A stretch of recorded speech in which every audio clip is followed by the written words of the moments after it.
Bitcoin turun lagi ke harga 26.000. Jadi kita mari borong lagi. Biasanya borong Bitcoin ini kita bikin sebulan sekali. Cuman karena ini ada kondisi yang unik gue ngeliatnya, dimana harga Bitcoin itu turun ya karena 4 alasan yang gue analisa ini. Jadi gue akan bikin lagi. Mari kita langsung borong aja Bitcoin lagi.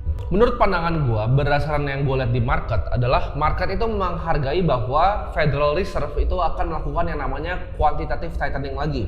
Jadi market ini prediksi mereka akan melakukan QT. Itu alasannya kalau kita lihat dari indeks S&P 500 itu turunnya lumayan dalam ya. Kita lihat Bitcoin juga turunnya lumayan dalam, dari 29.000 langsung longsor ke 26.000. Tapi gue rasa ini nggak akan terlalu berdampak lah untuk forecast Bitcoin jangka panjang gue, yaitu 1 miliar per koin. Itu menurut gue nggak akan kemana-mana dan ini hanyalah faktor makroekonomi. Dan ini adalah market yang memprediksi Bitcoin akan turun. Kalau kita tahu ya, Michael Burry tahun 2008 dia adalah yang short housing crisis Amerika. Jadi ada filmnya namanya The Big Short. Orangnya sama, dia nge-short lagi S&P 500 dan juga indeks Nasdaq ya. Jadi karena dia juga berharap The Federal Reserve akan melakukan QT lagi atau quantitative tightening. Hal yang kedua ya, ini sebenarnya lebih ke FUD ya. Jadi ada berita hoax yang disebar, yaitu SpaceX buangin porsi Bitcoinnya lumayan besar. Jadi ini mengakibatkan Bitcoin langsung turun. Karena waktu itu sempat ramai banget di Twitter. Tapi di sini gue ngelihat ya, sebenarnya itu adalah berita bohong. Karena SpaceX sudah membuangnya, yang diberitakan dibuang sekarang itu udah dibuang dari tahun lalu. Jadi sebenarnya nggak ada Bitcoin yang dibuang sama SpaceX dan Elon Musk. Faktor yang ketiga, ya ini menurut gue ini dampak dari traditional finance. Tapi ini lumayan besar ya. Walaupun kalian mungkin dengarnya China itu di-ban ya Bitcoinnya. Tapi sebenarnya China itu banyak banget Bitcoin miner dan Bitcoin trader dan juga investor. Salah satu faktor paling besar yaitu perusahaan properti raksasa di China, Evergrande, itu mengalami kebangkrutan karena hutangnya udah nggak bisa dibayar lagi, jadi perusahaannya pilot. Ini menurut gua ada dampaknya ke dalam market cryptocurrency. Dan terakhir menurut gua dampak paling besar adalah spot Bitcoin ETF yang sepertinya akan ditunda ya. Jadi ini ada ceritanya, ada narasinya bahwa BlackRock itu udah front run. Jadi pas dia apply, BlackRock udah beliin dulu Bitcoinnya. Setelah kira-kira ini ada permasalahan di spot Bitcoin ETF-nya, mereka buang barang ya. Jadi trade yang mereka front run di depan itu mereka buangin barangnya. Dan gua rasa yang faktor keempat ini yang paling make sense. Jadi yang pertama tadi, Federal Reserve tuh ngalamin quantitative tightening sebentar lagi, dan juga ada yang buang barang yang tadinya nge-front run trade Bitcoin spot ETF ini. Jadi biar ke-approve harganya terbang, mereka udah dapat barangnya, tapi kayaknya ke-approve-nya nggak dalam waktu yang mereka mau, jadi mereka buang dulu barangnya. Nah, tapi pertanyaannya gini, gue tuh percaya bahwa keyakinan itu bukan sesuatu yang bisa kalian pinjam ya. Jadi keyakinan itu kalian nggak bisa pinjam. Gue bisa ngomong kayak gini, Bitcoin 1 miliar ya kan. Kalian boleh percaya, kalian boleh enggak. Tapi kalian kalau nggak punya keyakinan ya, kalian nggak akan percaya. Ntar begitu turun ke misalnya 200 juta nih per koin, kalian buangin semua barangnya. Sekarang itu di harga 399 juta. Sebenarnya gue nggak suka untuk pakai nominal USD ke Bitcoin. Jadi kan gue ngomong tadi 26.000. Karena semua orang taunya pakai USD. Tapi gue rasa kita sebagai warga negara Indonesia harusnya ngukurnya dengan IDR. Kenapa? Karena Bitcoin IDR dan Bitcoin USD returnnya akan berbeda. Pasti lebih tinggi Bitcoin IDR. Kenapa? Karena IDR adalah mata uang yang lemah dibanding USD. Jadi kalau kalian lihatnya selalu pakai USD itu salah. Lihatnya berdasarkan currency asli kita. Kalian coba bayangin, kalian adalah orang di Argentina. Kalian tidur, bangun besok pagi, suku bunganya naik 118%. Itu sama aja nih gelas, misalnya nih gelas air isi harga 5.000. Lu bangun besok ini harganya 12.500. Apakah itu nggak mungkin terjadi di Indonesia? Ini gua nggak ngomong ya sini. Rupiah itu adalah mata uangnya stabil. Jadi apakah itu mungkin terjadi ya? Kita nggak tahu. Tapi Argentina itu bukan negara kecil ya. Dan Argentina peso. Kalau kalian nonton video YouTube gua bilang waktu itu 235. Dan gue bilang di mulut gue bahwa orang Argentina itu harus beli Bitcoin. Sekarang tuh harganya 232,41. Dolar lawan peso itu devaluasi. Berapa kali? Uang lu devaluasi 230 kali ke bawah. Jadi miskin nggak? Terakhir gue bikin beginian ya, yang di Holy Wings itu. Sekarang udah 256. Kalau lu orang Argentina waktu itu, lu dengerin gue, lu pindahin Bitcoin, lu aman. Tapi kalau lu waktu itu keras kepala, lu bilang ini scam.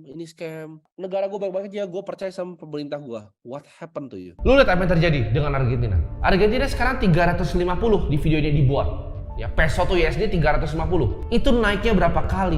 Itu lu bener-bener jadi miskin. Lu orang Argentina nih kerja nih, ya dapat gaji, lu jadi miskin besoknya. Cuma dari jeda waktu antara gue bikin video YouTube seminar waktu itu dan juga video ini dibuat. Dan kalian lihat harga Bitcoin tuh Argentina peso, Bitcoin ARS. Lihat sini, gila kan? Beda sama Bitcoin USD. Kenapa? Karena mata uangnya devaluasi.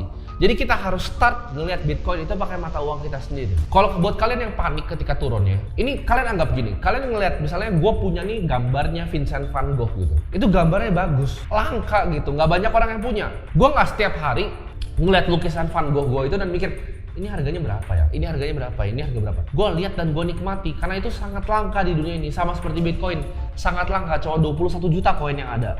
Ya, sampai kita akan mati nanti cuma 21 juta. Dan baru di Brasil dimainin 19 juta sekian. Jadi apakah kalau gue jadi Vincent van Gogh, gue liatin itu terus gue mau jual besoknya? Enggak. Sama seperti Bitcoin gue. Jadi kan banyak yang tanya gue mungkin di Instagram, ini rugi seperti apa bang?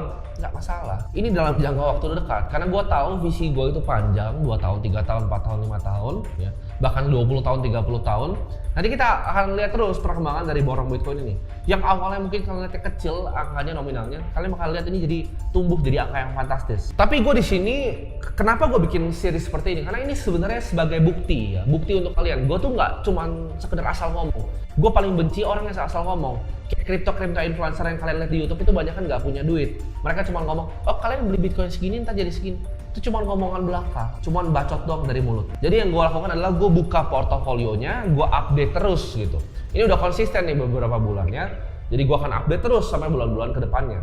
Gue akan tunjukin portofolionya, minusnya berapa tunjukin, gue buka, untungnya berapa, gue buka. Ya, jadi kalian bisa lihat semuanya secara transparan. Oke, jadi tanpa kebanyakan bacot kita langsung aja masuk ke portofolionya. Nah, di sini ini asetnya baru gue top up lagi tadi 100 juta. Sekarang ada 364 juta 511 ribu. Artinya apa? Artinya portofolionya minus sekitar 36 jutaan lebih ya.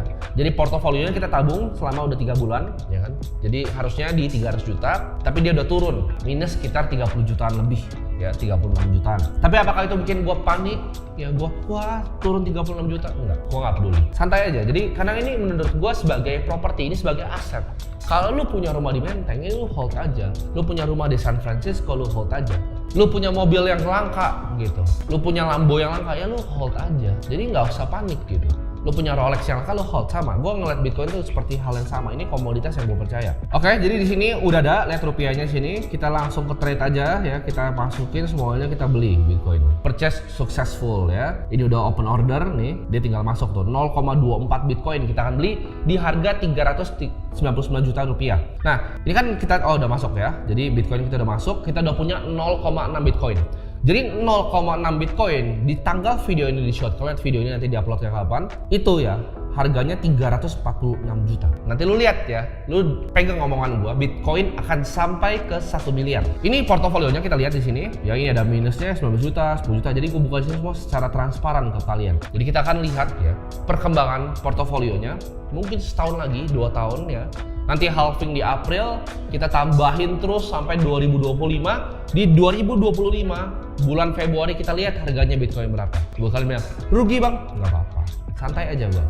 Kita akan beli terus, kita akan beli terus. Jadi ini udah punya di total portofolio ya 0,9 Bitcoin. Bentar lagi kita udah mau 1 nih Bitcoinnya di portofolio yang ini. Jadi kenapa fungsi gue bikin ini? Sebagai bukti ya buat kalian semua bisa lihat apa yang gue ajarin ke kalian itu gue bener-bener lakuin sendiri. Jadi kita bisa lihat bareng-bareng perkembangan portofolionya seperti apa.